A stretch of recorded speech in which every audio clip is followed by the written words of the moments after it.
আজ আমরা শ্রীকৃষ্ণের এমন ৫টি অমৃত বাণীর সঙ্গে পরিচিত হব, যে ৫টি বাণী আমাদের দৈনন্দিন জীবনে কিছু না কিছু পরিবর্তন আনবে।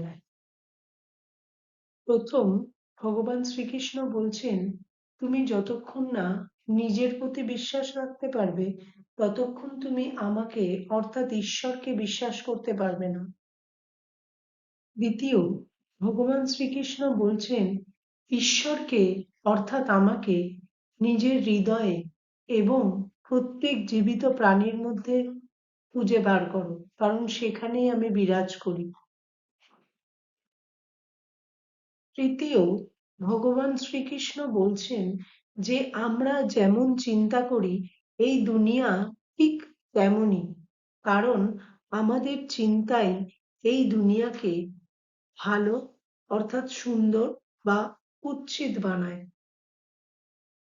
আমার এই দুনিয়া আমাদের মধ্যেই সমাহিত আছে এবং শুধু দরকার উপযুক্ত আলোয় তাকে খুঁজে বার করা।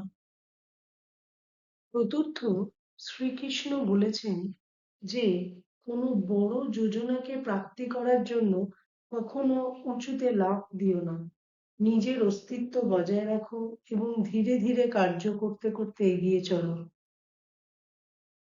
সর্বশেষ, শ্রীকৃষ্ণ বলেছেন যে সংঘর্ষ যত কঠিন হবে, সাফল্য ততই চমকপ্রদ হবে।